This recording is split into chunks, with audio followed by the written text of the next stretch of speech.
Nate started taking medication for autism when he was around 5 years old. As Nate was getting into high school, the aggression levels just really started spiraling out of control. He randomly started running into other classrooms, punching people for nothing. It took 4 adult men in handcuffs to bring him down to the ground, cuff him, and restrain him. At that time, he was taking 18 pills every single day, and it wasn't even helping. I started researching the medical marijuana states. We were able to come to California. I remembered seeing like the big neon cannabis leaf in the window and like, well, that's gotta be where we have to go. Why don't you just tell me a little bit about your family with your kids? Okay. My name is Jenni Mai. I have 3 sons on the autism spectrum. Each child is, of course, so different, like any other child. And as far as them being on the spectrum, Nathan is what is considered to be at the very severe end. And rather than trying to find the right medication, they just gave more and more and more of it. And that was really the only solution they had. I did not want him being chemically restrained in a bed, you know, being taken care of by strangers. Sorry.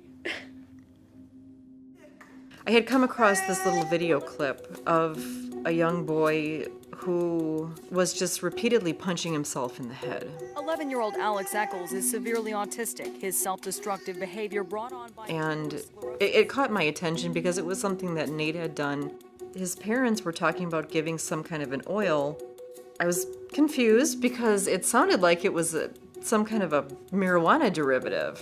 And I was actually shocked and maybe even a little bit disgusted. And after a few months of treatment, the Eccles say they saw a dramatic improvement. Within just a few minutes of this boy taking the oil orally, he was smiling and he was calm and he wasn't hurting himself anymore. And I'm like, wait, what just happened there? I watched it a few more times and I was completely shocked and desperate. At that point, Jenni and her family just moved from Wisconsin to Missouri. 2 states where getting pot legally for really any reason is super difficult, but particularly medical cannabis to treat autism. Currently, only 12 states include autism as a qualifying condition. 5 other states and the District of Columbia are considered autism-friendly, meaning doctors can recommend medical cannabis for debilitating conditions. So that leaves 33 states where you can't access medical cannabis to treat autism at all. I was raised in the Nancy Reagan just say no era. Say no to drugs and say yes to life. I would have never in my life considered this to be a medicine, but I basically told my husband we have to try that. Like most illicit drugs, the scientific and medical research of marijuana has been challenging, but the tide appears to be turning. The first large-scale clinical trial is underway at Montefiore Medical Center in New York City, and it may be the key to unlocking access to treatment for children with autism nationwide. Dr. Eric Hollander is leading that study. I've been involved in research developing new therapies, new treatments in autism spectrum disorders for about 30 years. And there's a big need to develop treatments for the core symptoms of autism. This study focuses on a new compound called cannabidivarin, or CBDV. It's an extract from the cannabis plant similar to CBD. It doesn't include THC, the psychoactive drug that gets you high, and what Jenni uses to treat Nate. But it's the first step in studying cannabis to treat autism. This particular cannabinoid has effects on some of the underlying mechanisms that we think are central to autism, the problem behaviors, disruptive behaviors, and also in some of the compulsive behaviors or repetitive behaviors or perseverative behaviors. So it gets at a key mechanism that we think is important.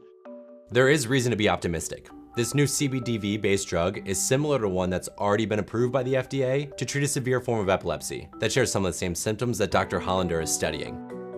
This new research could help cement what has largely been anecdotal support of using cannabis to treat autism. But while that research is ongoing, parents like Jenni are moving to states that have more lax marijuana laws. For Jenni and her family, that meant packing up everything and moving all the way across the country. That decision may sound extreme, but for Jenni and Nate, it's been worth it. Their lives have been transformed since first visiting a dispensary. We got home and he took a hit immediately. We got this, huh? Okay. And within not even 5 minutes, it was just like a light switch. He was happy and just kind of looking around like he had never seen the world in that way. And he was smiling and looking at me. And I just knew right away, because nothing acted that quickly or that positively ever. Jenni has learned a lot since moving her family out to California. There, she joined forces with fellow mom Rhonda to start the nonprofit PLANT ACCESS for Autism.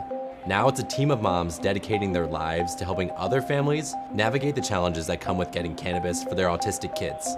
I feel like we get a lot of people that come to our booth. Someone in their lives has been touched by autism, and they don't know that this is an option for them. Oftentimes we get people that, come to us after the event, they email us or they find us on social media and they want to learn.